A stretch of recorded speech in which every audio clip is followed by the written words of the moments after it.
Master minds commerce చదవాలనుకునే 10th inter విద్యార్థుల తొలి ఎంపిక. ప్రస్తుతం మనతో పాటు ఉన్నారు ఆధ్యాత్మిక గురువులు, ప్రణవ పీఠాధిపతులు, త్రిభాషా మహా సహస్ర అవధాని డాక్టర్ శ్రీ వద్దిపర్తి పద్మాకర్ గారు. ఇప్పుడు గురుగారితో మాట్లాడి మరిన్ని విషయాలు తెలుసుకుందాం. మనకున్న సందేహాలన్నింటినీ కూడా నివృత్తి చేసుకునే ప్రయత్నం చేద్దాం. గురుగారు, ఇప్పుడు మీరు అన్నారు అమ్మవారైనా కృష్ణుడైనా శివుడైనా అంతా ఒకటే శక్తి స్వరూపము, మూర్ఖులు అని చెప్పి. ఈ మధ్య కాలంలోనే నాకు జరిగిన ఒక ఎక్స్పీరియన్స్, నేను ఎక్కువగా శివుణ్ణి ఆరాధిస్తూ ఉంటా. ఎందుకు అనవసరంగా నువ్వు శివుణ్ణి ఆరాధిస్తున్నావు, అమ్మవారిని పట్టుకో, శివుణ్ణి ఆరాధిస్తే ఏం ఫలితం లేదు, వాడు పిచ్చోడు, ఇంకా ఎక్కువ ఇబ్బందులు పెడతాడు అని చెప్పి అన్నారు. దానికి నేను ఏం సమాధానం చెప్పాలంటారు? నేను ఎలా నిర్ణయం తీసుకోవాలంటారు? అవతల మూర్ఖులు అయితే వాళ్ళకి ఏం సమాధానం చెప్పద్దు, మన పని మనం చేసేద్దాం. కొంచెం జ్ఞాని అయితే అజ్ఞానంతో కాకుండా కొంత జ్ఞానం కలిగితే వాడికి సమాధానం చెప్పచ్చు. అందుకే భర్తృహరి సుభాషితాలు చాలా గొప్పవి. అజ్ఞ సుఖమారాధ్య. అజ్ఞ అంటే ఏమీ తెలియని వాడు ఉన్నాడు, మూర్ఖుడుగా. వాడు మూర్ఖుడు కాదు, ఏమీ తెలియని వాడు. ఏమీ తెలియని వాడికి బాగు చేయొచ్చట. అజ్ఞ అంటే ఏమీ తెలియని వాడు, సుఖం ఆరాధ్య బాగా చెప్పడానికి అర్హుడు. ఏమీ తెలియని వాడు కూర్చోబెట్టి చెప్పచ్చు. అంతే. సుఖతరం ఆరాధ్యతే విశేషజ్ఞ. బాగా చదువుకున్న పండితుడికి చెప్పచ్చు, ఏమీ తెలియని వాడికి చెప్పచ్చు, బాగా తెలిసిన వాడికి చెప్పచ్చు. జ్ఞానలవ దుర్విదగ్ధం బ్రహ్మాపి నరన్నరంజయతి. జ్ఞానలవ దుర్విదగ్ధుడు అంటే అర్థం ఏంటనమాట? తెలుసున్నది ఎంత, లవము అంటే కొంచెం, కొంచెం తెలుసు కానీ అన్నీ తెలుసని వాడికి అహంకారం. ఈ మధ్యన అలాంటి వాళ్ళు ఎక్కువైపోయారంట యూట్యూబ్లో.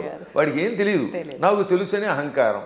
అలాంటి మూర్ఖుణ్ణి బ్రహ్మాపి నరన్నరంజయతి. అటువంటి నరుణ్ణి బ్రహ్మ కూడా బాగు చేయలేట. వాడికి ఏం చెప్పలేడు, బ్రహ్మ వచ్చి చెప్పినా వెండవాడు.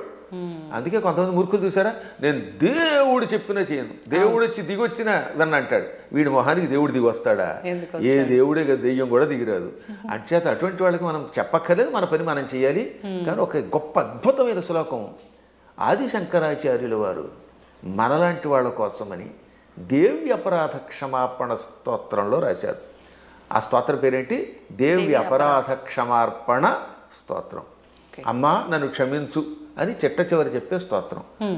అద్భుతమైన స్తోత్రం అది. కొంతమంది వాళ్ళు అది కూడా ఆయన రాయలేదని పిచ్చివాదం చేసేవాళ్ళు ఉంటారు, వాళ్ళని మనం పక్కన పెట్టేద్దాం. కానీ చితాభస్మాలేపో గరళమశనం దిక్పటధర జటాధారి కంఠే భుజగపతిహారీ పశుపతి కపాలీ భూతేశో భజతి జగదీశైక పదవీం భవాని త్వత్పాణిగ్రహణ పరిపాటీ ఫలమిదం. భవాని అంటే ఓ పార్వతి, నీ భర్త శివుడి దగ్గర ఏముందమ్మో గొప్పతనం. ఏది ఎంత గొప్పగా ఉంటుంది ఈ స్తోత్రం, చివరిదాకా వినాలి జాగ్రత్తగా. ఆయన చితాభస్మాలేప. ఎవడో శవాన్ని తీసుకెళ్ళి శ్మశానంలో కాల్చారు. ఆ కాల్చగా వచ్చిన బూడిని ఏమంటారు? చితాభస్మము. చితి మీద నుంచి వచ్చినటువంటి భస్మం. ఆ భస్మాన్ని ఆలేప, ఒంటికి పూసుకుంటున్నవాడు. మనం గంధం పూసుకుంటాం అంటే, మా బొట్టి వాళ్ళం పూర్వం గంధం అరగ తీసుకు పూసుకునేవాళ్ళం. మీ బొట్టి వాళ్ళు ఈ మధ్యన పెర్ఫ్యూమ్స్ వచ్చాయి కదా, కిష్కం కిష్కం అనేది ఏదో కొట్టుకుంటాడు, మళ్ళీ అందులోంచి గాలి వస్తుంది, అందులోంచి వచ్చేది గాలేగా పొగే కానీ మళ్ళీ అడ్వర్టైజ్మెంట్లు. సరే ఏది ఏమైనా మొత్తం మీద సుగంధ ద్రవ్యాలు పూసుకుంటారు. ఆయన మాత్రం ఒంటికి ఏం చేస్తాడు? కాష్టంలో బూడిద పూసుకుంటాడు. పోని ఆహారం ఇడ్లీలో చపాతీలో బూరిలో గారెలో దద్దోజనో తిండు గరళ వశనం, విషమే ఆహారంగా స్వీకరించాడు. ఇంకా మంచి బట్టలు కట్టుకుంటున్నాడా? కనీసం పద్మాకర్ గారైనా అంతో ఎంతో మంచి లాల్చీ వేశారు. కానీ ఆయన దిక్కులే వస్త్రం. దిక్కు అంటే తూర్పు మొదలుగా అన్ని దిక్కులు. పటము అంటే వస్త్రం. దిక్పటధర అంటే దిక్కులను వస్త్రముగా ధరించేవాడు. అదే దిగంబరుడు అంటే. దిక్కు అంబరహ దిగంబరహ. అంబరం అంటే వస్త్రం, దిక్కులు వస్త్రంగా ధరించేటంటే అర్థం ఏంటమ్మా? ఇప్పుడు ఉదాహరణకి ఈ గదే పద్మాకర్ గారికి బట్ట అంటే ఇంక వేరే వస్త్రం వేసుకోలేదు. అది దిక్కులు వస్త్రంగా ధరించేటంటే ఏ బట్టలు లేకుండా ఉన్నాడు. అక్కడికి అది అయిపోయింది. ఇక తర్వాత ఏమంటున్నాడైనా, జటాధారి. చక్కగా క్రాఫ్ దువ్వుకోడు, కర్లింగులు లేవు, కటింగులు లేవు, జడలు అట్ల కట్టేసి ఉంటాయి. ఆ అట్టలు కట్టిన జడల్ని ధరిస్తున్నాడు. మెడలో బంగారపు గొలుసు ఒక్కటి కూడా లేదు. భుజగపతిహారి బుస్సుమని మీదకి వచ్చే కాటురాజు గారిని మెళ్ళ వేసుకున్నాడు ఆయన. పావుని గొలుసుగా వేసుకున్నాడు. పశుపతి, ఇంకా ఆయన ఎవరికి అధిపతి? పశువులకు అధిపతి.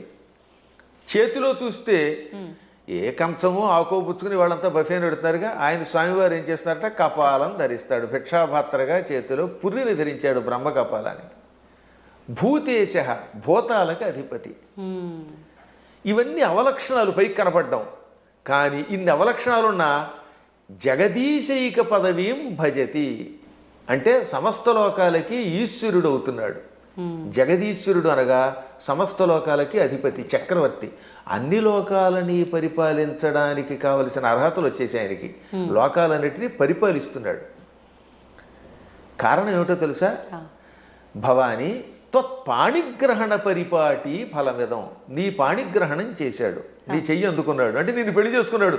అమ్మ ఆయనలో అన్ని అవలక్షణాలే, అయినా లోకాలను పరిపాలిస్తున్నాడు. కారణం నిన్ను పెళ్లి చేసుకోవడం. ఇదంతా నీ అనుగ్రహం. అంటే ఇందాక ఒక ఆవిడ చెప్పిందనోగా, ఏమని? అమ్మవారిని పూజిస్తే లాభం ఆయన దగ్గరే ఉంది అని. ఈ పై శ్లోకం యొక్క తాత్పర్యం ఇలా కనపడుతుంది. అంటే ఇందాక మీరు అన్నట్టు మిడిమిడిగా తెలుసుకొని మాట్లాడే మాట. ఇప్పుడు ఈ శ్లోకంలో ఉన్న అంతరార్థం తెలిస్తే మనకు ఆశ్చర్యం కలుగుతుంది. సామాన్యుడి భాషలో చెప్పాలంటే వాడికి పిచ్చెక్కుతుంది. ఇప్పుడు అమ్మవారిని పార్వతి అనలేదండి. పార్వతి అంటే పర్వతరాజు కూతురు, పుట్టింటి వారి పేరుతో పిలవాల. భవాని అన్నాడు ఆయన. భవాని అంటే అర్థం ఏంటి? భవస్య పత్ని భవాని అంటే శివుడి పెళ్ళామా. దాని అర్థం ఏంటి? మళ్ళీ అక్కడ ఏమంటాడంటే ఆవిడ్ని ఓ శివుడి పెళ్ళామా అన్నాడు. మనకి ఏమనిపిస్తుంది? ఆవిడ పొగిడినట్టేం లేదు. మళ్ళీ వచ్చేసరికి నువ్వు ఎన్ని గొప్ప లక్షణాలు ఉన్నా, నీ వల్ల ఆయనకు గొప్పతనం వచ్చినా నువ్వు శివుడి పెళ్ళానివే. నీ అనేది నీప్ అని ఒకటి ఉంటుంది వ్యాకరణంలో. ఆ నీప్ అనేది కొన్నింటికి చేరితే భార్య అని అర్థం వస్తుంది. ఆ ఏ పదాలకి? భవ దానికి నీపు చేరితే భవాని, మృడ నీపు చేరితే మృడాని, రుద్ర నీపు చేరితే రుద్రాణి, శర్వ శర్వాణి. వీటికి భార్య అని అర్థం వస్తుంది. అందులో శివాని లేదు. అందుకే శివాని అనే శబ్దం అసాధు. శివాని అని వాడేస్తారు కానీ శివ శబ్దం పక్కన నీపు ఉండదు.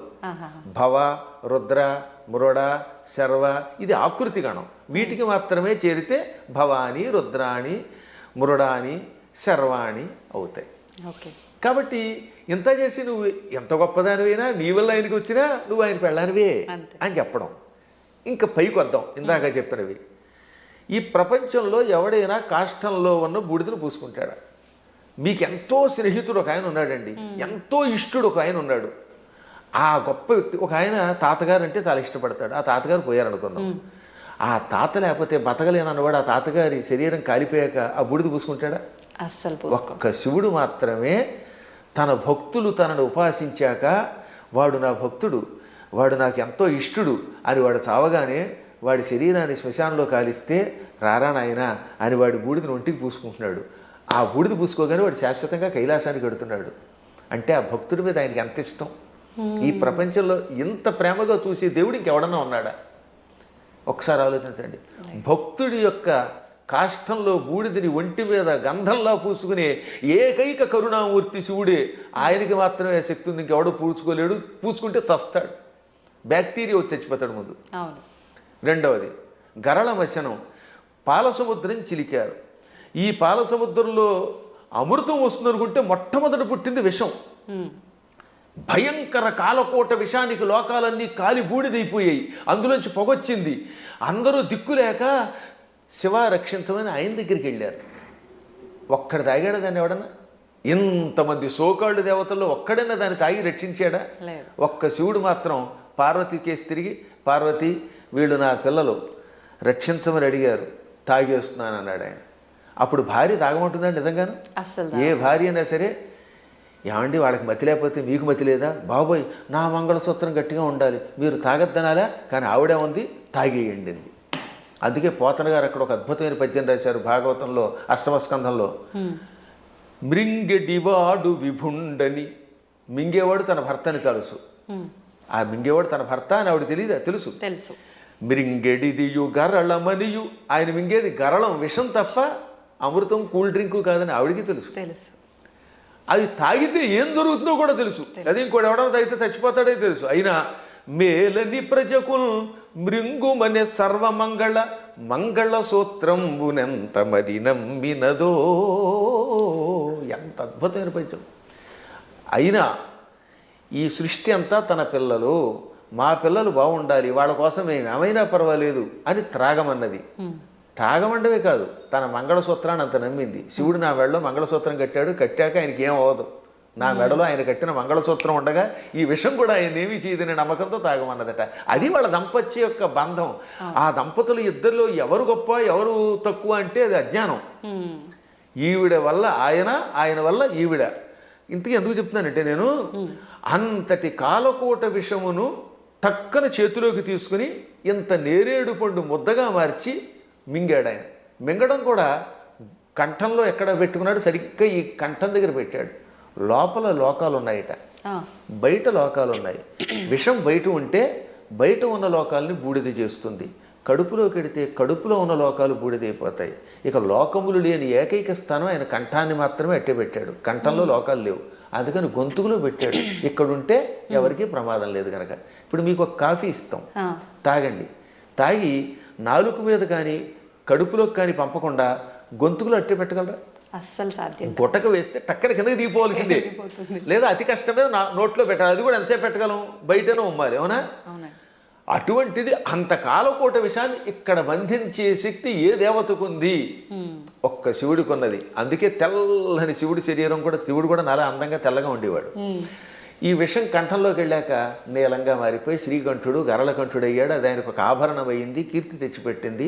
అందువల్ల గరళ వచనం అంటే అంతటి విషాన్ని ఆహారంగా స్వీకరించి గొంతుకులో పెట్టినవాడు ఆయన తప్ప ఎవడున్నాడమ్మా? ఇంకా ఆకాశాన్ని జుట్టుగా మార్చుకొని అట్లగట్టేలా జడలు పెట్టాడు. ఆకాశంలో ఉన్న మబ్బులు అవన్నీ ఆయనకి కేశములైపోయాయి. వ్యోమకేశుడు ఆయన, అందువల్ల జటాధారి. మెడలో వాసుకి అని పిలువబడే ఒక భయంకర సర్పాన్ని ఎవడు పెట్టుకోగలుగుతాడు? ప్రపంచంలో పాములు భరించే శక్తి ఇద్దరికి ఉంది. ఒక ఆయన పాము మీద పడుకున్నాడు, శ్రీ మహావిష్ణువు ఆదిశేషుడి మీద. ఇంకోటి ఎవడు ఆయన భరించలేడు. ఆ వాసుకినేమో మెడలో ఈయన గొలుసులో వేసుకున్నాడు. అలా విషసర్పమును కూడా ఆభరణంగా ధరించావు. పశుపతి అంటే మనందరం పశువులం. జీవులందరినీ ఏమంటారు? పశువులు. ఇంగ్లీష్లో కూడా man is a social animal అంటారు, గుర్తుపెట్టుకోండి. సంస్కృతంలో కూడా అంతే. పశువులు జంతువునాం నరజన్మ దుర్లభం. ఈ జంతువులలో మానవ జన్మే దుర్లభము. కాబట్టి ఏ లాంగ్వేజ్లో అయినా సరే పశు శబ్దమునకు ప్రాణులు అని అర్థం. ప్రాణులందరినీ పరిపాలించేవాడు ఆయన పశుపతి అంటే. ఇంకా కపాలి, బ్రహ్మ కపాలాన్ని చేత్తో పట్టుకుని బ్రహ్మ యొక్క అహంకారాన్ని అడిచి యావజ్జీవితం చేతిలో పెట్టుకుని అందులో భోజనం పెట్టేవాడు ఎవడు అంటే కపాలి. అంటే ఇన్ని సంపదలున్నా అష్టసిద్ధులున్నా పార్వతి భార్య అయినా భిక్షాపాత్రని చేత ధరించి ఎవడైనా చివరికి భిక్షుకుడే. ఈ ప్రపంచంలో నేను భిక్షుకుడే, నువ్వు భిక్షుకుడివే, ఒకళ్ళొకళ్ళు యాచించుకోవాలి అని చెబుతున్న మహానుభావుడైన ఒక్కడే. ఇంకా భూతేశ, భూతములు అంటే మీరు అనుకున్నట్టుగా హైహాన్ మీదకి వచ్చే భూతాలు కాదు, పంచభూతాలు. ఈ పృథివ్యాపస్తేజో వాయురాకాశములు, భూమి అగ్ని జలము వాయువు ఆకాశం అనే పంచభూతములు, ఇక ప్రాణులు, వీళ్ళందరికీ అధిపతి. అందుకే ఆయన జగత్తుకి ఈశ్వరుడు అయ్యాడు. అందువల్ల నువ్వేం చేసావు? ఆయన గొప్పతనం గ్రహించి ఆయన కోసం తపస్సు చేసి ఆయనే భర్త అవ్వాలని దగ్గరికి వెళ్ళి పార్వతి అని పేరున్నదానివి భవాని అయిపోయావు, ఆయన భార్యవి. అందుకే ఇప్పటికి కూడా ఇంగ్లీష్ వాళ్ళు మన సంస్కృత సంప్రదాయాల్లో కొన్ని పాటిస్తున్నారు.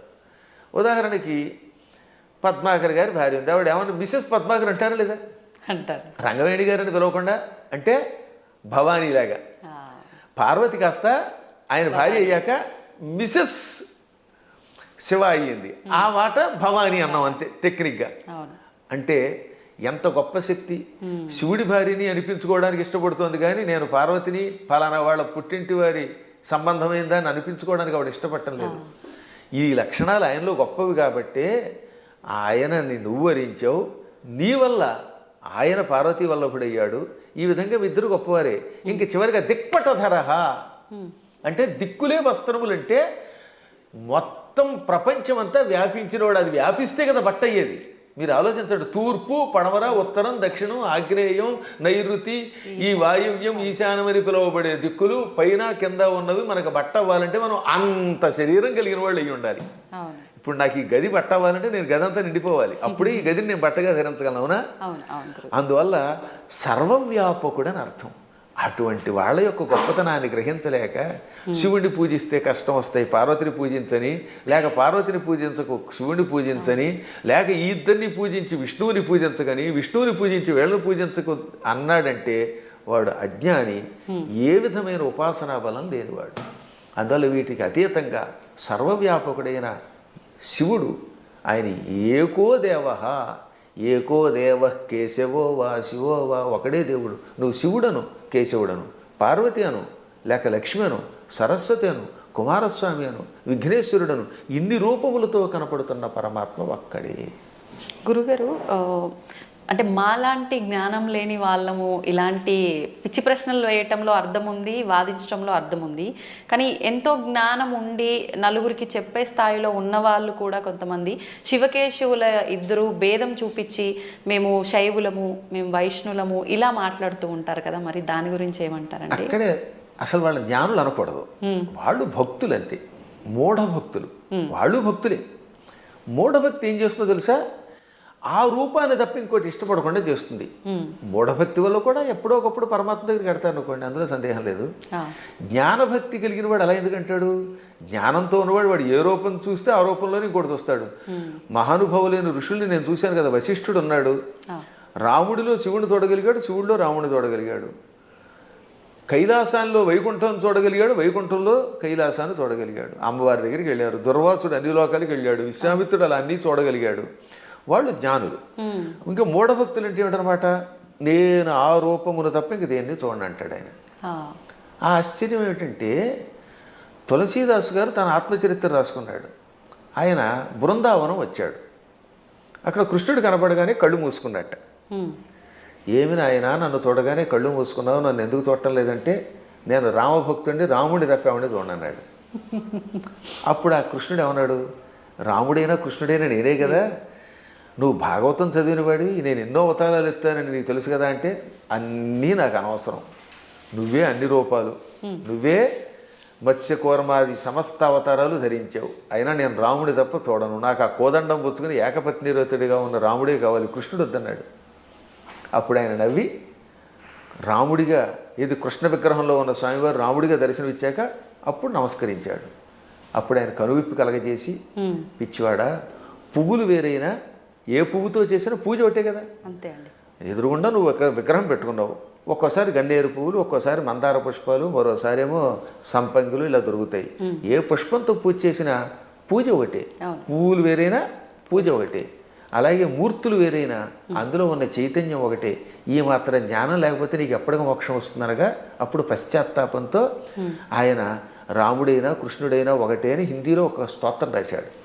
దాన్ని తెలుగులోకి అనువాదం చేసి శ్రీకృష్ణాంజనేయ యుద్ధం అని ఒక సినిమా ఉందిరండి, అందులో చాలా అద్భుతంగా రాశారు. ఘంటసాల వారు చాలా బాగా పాడారు. చిట్ట చివరిలో ఆంజనేయుడు జ్ఞానోదయం పొందినట్టుగా ఆ పాట పెట్టారు. పూలు వేరైనా పూజ ఒకటని నేటికి తెలిసెను ఓ దేవా, రాముడవైనా కృష్ణుడవైనా ఆదిదేవుడవు నీవేనయ్యా, రాముడవైనా కృష్ణుడవైనా ఆదిదేవుడవు నీవేనయ్యా, హరే రామ హరే కృష్ణ హరే రామ హరే కృష్ణ హరే రామ హరే కృష్ణ. అందుకని మన వాళ్ళు హరే రామ హరే కృష్ణ అన్నారు. పరమాత్ముడు ఒకటే. కానీ మూఢత్వం ఉన్నంత వరకు, పూర్వజన్మ యోగం ఒకటి ఉన్నంత వరకు చచ్చిన ఈ సత్యాన్ని వాడు అంగీకరించలేదు. కర్మ. ఏ నదుల్లో కూడా రండి, అదే గంగాజలం, గంగ ఓ చోట, ఇంకో చోట కృష్ణ, ఓ చోట గోదావరి, మొత్తం మీద నీరే. కొంచెం భేదాలు ఉంటాయి, ఎందుకంటే ఆ ప్రాంతాన్ని బట్టి మూలికలు బట్టి. గంగ గంగే, ఇంకో దక్షిణ గంగ గంగే, కానీ వీటిలో ఎన్ని కొలుస్తున్నాయి? మనం కూడా అలాగే మూర్తులలో ఉన్నప్పుడు ఆ భేదాలను బట్టి ఒక్కొక్క రూపంలో ఒక్కొక్క పని చేస్తాడు. కానీ చిట్ట చివరికి వచ్చేసరికి అన్నీ ఒకటే. కృష్ణుడు చెప్పాడా లేదా? చిట్ట చివరికి నేనే అన్నాడు ఆయన. భగవద్గీతలో విభూతి యోగంలో ఎవరెవరిలో ఏ విభూతి ఉందో అది నేనేం చెప్పాడు ఆయన. యద్యద్విభూతివత్సర్వం తత్తదూర్జితమేవవా, ఎవరెవరిలో ఏ శక్తులు ఉన్నాయో నావే అని చెప్పడానికి వరుసగా చెప్పుకొచ్చాడు అనమాట. మృగాణాంచ మృగేంద్రోహం, జంతువులలో సింహాన్ని నేను, మృగాలలో సింహాన్ని నేను, వైనతేయశ్చ పక్షిణాం, పక్షులలో గరుత్మంతుణ్ణి నేను, ప్రహ్లాదశ్చాపి దైత్యానాం, రాక్షసులలో ప్రహ్లాదుణ్ణి నేను, అలా కవులలో ఉసినసుణ్ణి అంటే శుక్రాచార్యుణ్ణి నేను, బుద్ధిమంతులలో బృహస్పతిని నేను. చివరికి బృహస్పతి శుక్రుడు కూడా ఆయనే. అలాగే శంకరశ్చాపి రుద్రాణం, ఏకాదశి రుద్రుల్లో శంకరుణ్ణి నేను. అర్థమైందా? చివరికి శివుడు కూడా నేనే. ఆ విధంగా సమస్తం నేనే. కాబట్టి ఆయన కానిదంటూ ఏమీ లేదు. గురుగారు, భగవంతుడు ఇప్పుడు ఇన్ని రూపాల్లో ఉన్నాడు. శివుడైనా విష్ణువైనా భేదమే లేదు. కానీ విష్ణుమూర్తి అవతారాలలోనే కొన్ని అవతారాలలో, దశావతారాలలో రాముడు కృష్ణుడు కూడా ఆయన అవతారమే. కానీ వాళ్ళు దేవుళ్ళు కాదు, మానవులు. వాళ్ళు దేవుళ్ళు అనకూడదు, ధర్మానికి ప్రతిరూపాలుగా మనం భావించాలి అని అంటూ ఉంటారు. దాన్ని ఎలా తీసుకోవచ్చు అంటారు? ఇది ఒక పెద్ద సమస్య అని చెప్పాను కదా.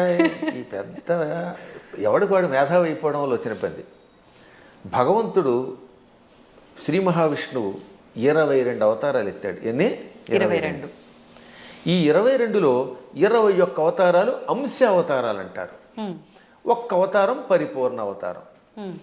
సనక సనందనాదులు, వృషభావతారము, కపిలావతారము, పరశురామావతారము, వేదవ్యాసావతారము, ఇవన్నీ అంశ అవతారాలు. వాటిలో ఈ మత్స్యావతారం, కూర్మావతారం, వరాహావతారం, నరసింహావతారం, రామావతారం, ఇది పరశురామావతారం, ఇవన్నీ కూడా. ఒక్క కృష్ణుడు మాత్రం సంపూర్ణ అవతారం. కాబట్టి అందరూ అనుకున్నట్టుగా 10 కాదు అవతారాలు.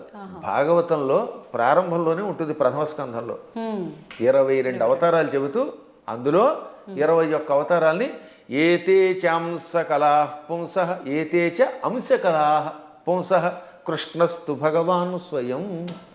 21 అవతారాలు అంశావతారాలు, అంశ కళలు. ఒక్క కృష్ణుడు మాత్రం పరిపూర్ణ అవతారం. అందుకే కృష్ణస్తు భగవాన్ స్వయం. ఒక్క రామావతారంలో నేను మానవుణ్ణి అని ఆయన అనకపోతే రావణుడిని చంపలేడు. ఎందుకని మానవుడి చేతిలో వాడు చస్తాడు కనుక. అందుకని ఆయనకి తెలియదు లోపల ఆయన పరమాత్మని. ఆయనకి తెలియకపోతే ఇన్ని పనులు ఎలా చేసాడండి?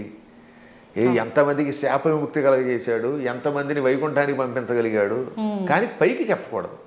అందువల్ల పరమాత్మ నటించాలి లోపల. అందుకని మర్యాద పురుషోత్తముడుగా ఆత్మానం మానుషం మన్యే రామం దశరథాత్మజం. దేవతలంతా చిట్ట చివర వచ్చి ఏది రావణవధ అయిపోయాక నువ్వు విష్ణువు అంటే, మీరు ఏదో విష్ణువు అంటున్నారు, అదేని పొగుడుతున్నారు, నాకు తెలియట్లేదు, నేను మాత్రమే అనుకుంటున్నాను, నన్ను నేను మానవుడు అనుకుంటున్నాను. ఆత్మానం అంటే నన్ను మానుషం మన్యే, మనిషిగా భావిస్తున్నాను. మన్యే అంటే భావిస్తున్నాను, అనుకుంటున్నాను. పైగా ఎవరట? రామం దశరథాత్మజం, దశరథుడు కొడుకేని రాముడు అనుకుంటున్నాను. మీరు ఎవరో అంటున్నారంటే అప్పుడు శివుడు వచ్చామన్నాడు. అక్కడ భలే చెప్తాడండి వాల్మీకి. షడర్థ నయన శ్రీమాన్ అన్నారు శివుణ్ణి. ఏమన్నారు? షడర్థ నయన. అసలు ఇటువంటి పదాలు వాల్మీకి తప్ప ఎవరు రాయలేరు, కవులు కాబట్టి బాగా రాస్తారు. నయన అంటే కళ్ళు కలిగినవాడు. షట్ అంటే అన్ని 6, అందులో అర్ధ అంటే అంత సగం. షడర్థనైన అంటే 6లో సగం 3 కళ్ళు కలిగిన బట్ట త్రినేత్రుడ. ఎంత త్రినేత్రుడు అంటానికి ఎంత చమత్కారం చేయాలి, బలి పెడతాడు కదా. అదే కవుల యొక్క చమత్కారం. అందువల్ల కవుల చమత్కారం తెలియక రామాయణం అర్థం కాక ఏదో పిచ్చివాగుడు అవుతారు. కానీ షడర్థనైన అండంలో అర్థం ఏంటో తెలుసా?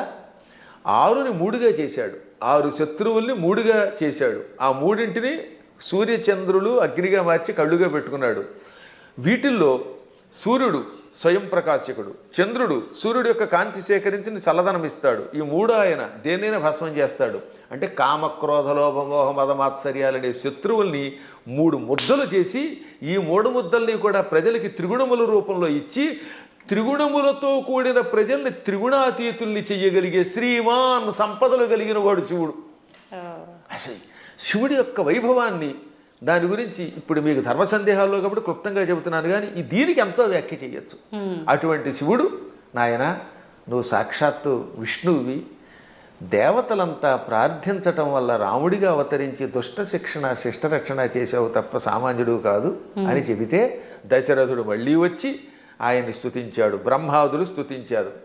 అప్పుడు అర్థం అవట్లేదా ఆయన సాక్షాత్తు స్వామిని? కాబట్టి అవేమో ఏదో మానవ అవతారాలంటే ఎలా ఒప్పుకుంటాం? మానవుడిగా అవతరించి మానవుడిగా నటించి ధర్మమును లోకమునికి ఇచ్చిన ఆది విష్ణువు. అది మర్చిపోకూడదు మనం. మళ్ళీ మనకి ఇలాంటి అనుమానాలు మనకి రాకుండా, రాముడు నేను మానవుడన్నా మనకు అనుమానం రాకుండా ఉండడానికి శివుడు మొదలైన వాళ్ళకే చెప్పించాడు. చిట్ట చివర పట్టాభిషేకంలో ఏం చెప్పాడు వాల్మీకి? ఆదిదేవో మహాబాహు హరిర్నారాయణ ప్రభు సాక్షాద్రామో రఘుశ్రేష్ఠ శేషో లక్ష్మణ ఉచ్యతే. ఇది పట్టాభిషేకంలో చిట్ట చివరి శ్లోకాలు. ఆదిదేవుడు, మహావీరుడు, సాక్షాత్తు విష్ణువు, ఆయనే రాముడిగా పుట్టుకొచ్చాడు. ఆయన విశేషణాలు: ఆదిదేవ, మహాబాహు, సాక్షాత్ నారాయణ ప్రభు, రామ రఘుశ్రేష్ఠ. ఎన్ని విశేషణాలు చూడండి. మళ్ళీ మళ్ళీ ఆ శ్లోకాలు ఒకటి 2 సార్లు వినాలి. ఆదిదేవో మహాబాహురు హరిరి నారాయణ ప్రభు సాక్షాత్ రామ రఘుశ్రేష్ఠ. ఆదిదేవుడు, మహాబాహుడు అంటే పరాక్రమవంతుడు, హరి నారాయణుడు, సమస్త లోకాలకి ప్రభువు, ఆయనే సాక్షాత్తు రాముడు. శేష లక్ష్మణ ఉచ్యతే, ఆదిశేషుడే లక్ష్మణుడు అని పిలువబడ్డాడు.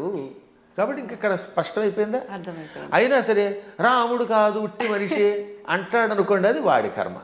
గడ్డి పరకలు తినేవాళ్ళు అలాంటి మాటలు మాట్లాడతారు, అజ్ఞానంతో మాట్లాడేవాళ్ళు అలా మాట్లాడతారు. కానీ మనకి తెలుసు, అందుకే రామనామాన్ని ఇప్పటికి కూడా మనం స్మరించి గుడి కట్టి పూజిస్తున్నాం. అందువల్ల ఆయన ఏం చేశాడు, ఎలా చేశాడో తెలుసుకోవాలి, రాముడిలాగా నడుచుకోవడానికి ప్రయత్నించాలి. ఇంకా కృష్ణుడు చెప్పడమే ప్రారంభంలోనే విశ్వరూపంతో పుట్టుకొచ్చాడు. అసలు పుట్టడమే విశ్వరూపం. ఆ తర్వాత వెళ్ళి చిన్నపిల్లవాడు ఎన్నో లీలలు, అణువణువునా లీలలే. ఎన్ని చూపించాడో లీలలు లెక్కలేదు. ఒకసారి ఏమో మామూలుగా నేను చిన్నపిల్లాడిని అంటాడు, నాకు పెద్దవాళ్ళు మీరు దండం పెట్టడం ఏమిటంటాడు అని వెంటనే గోవర్ధన పర్వతం ఎత్తుతాడు. ఇది అక్రూరుడు వచ్చాడులేండి.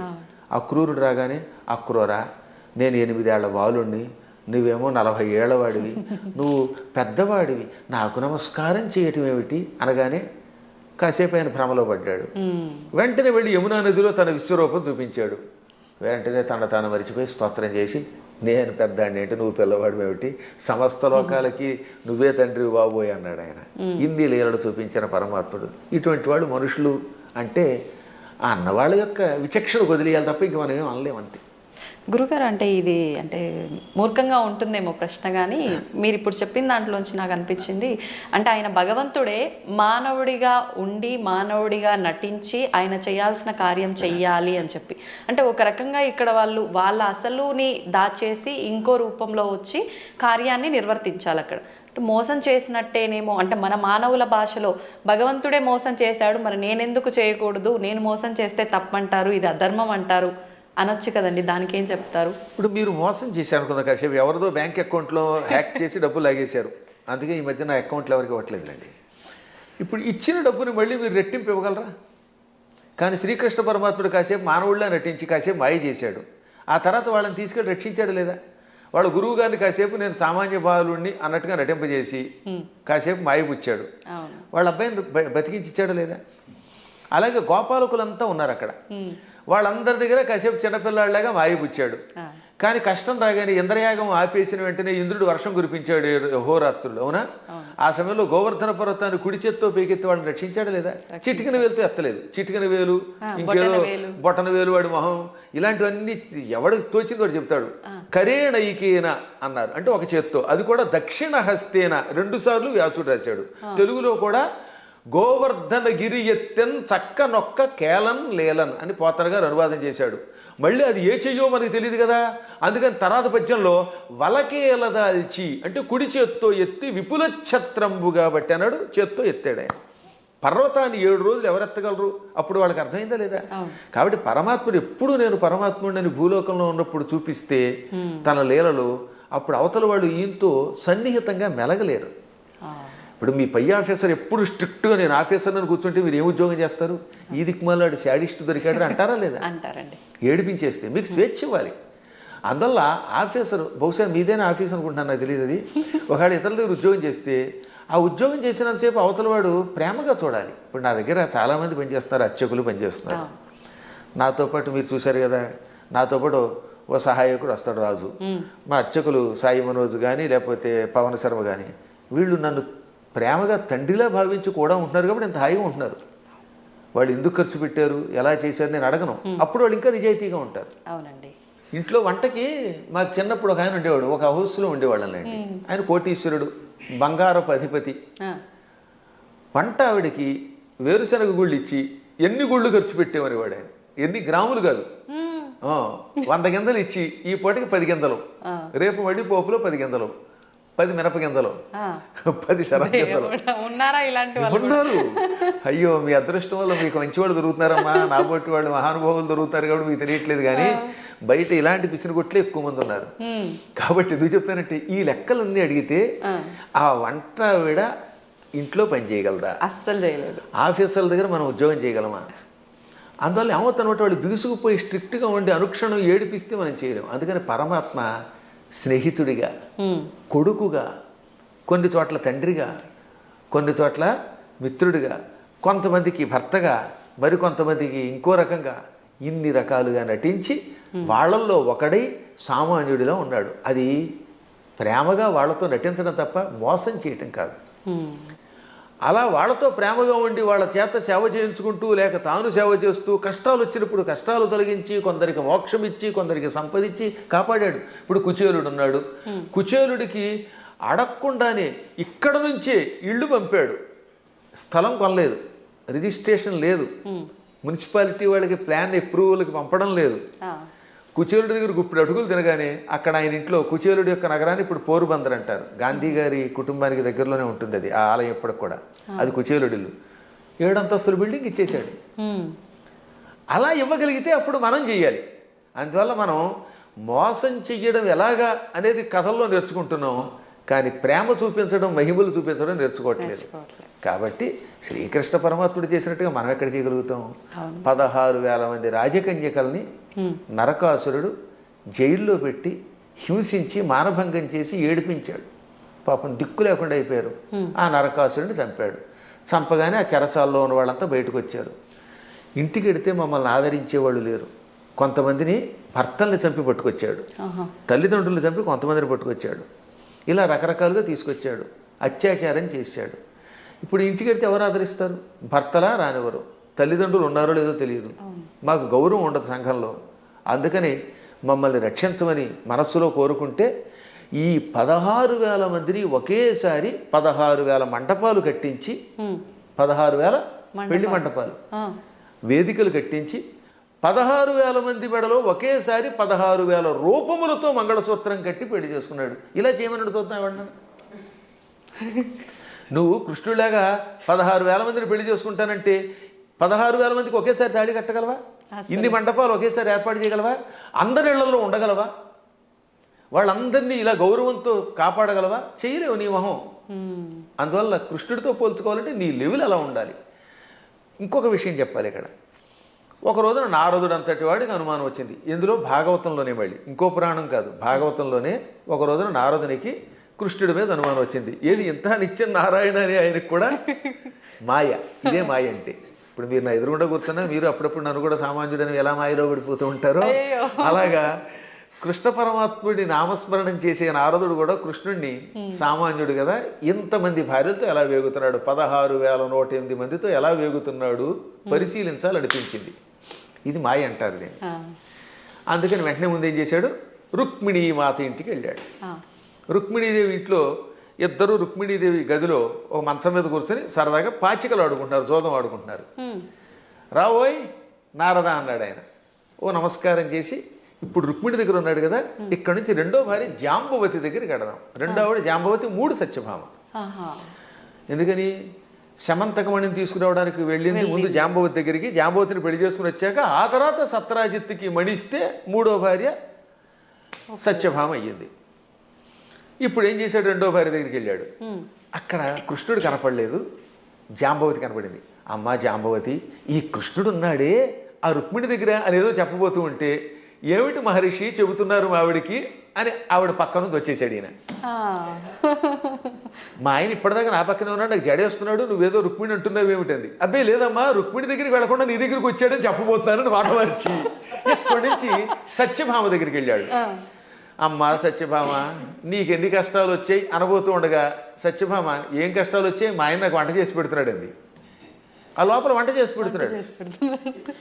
ఇలా ఈయన రుక్మిణి, జాంబవతి, సత్యభామ, కాళింది, నాగ్నజితి, లక్షణ, సుదంత, భద్ర, ఈ 8 మంది పట్టమహిషులు, ఇంకా మిగిలిన 16,108 100 మంది. ఈ 8తో కలిసి 16,108.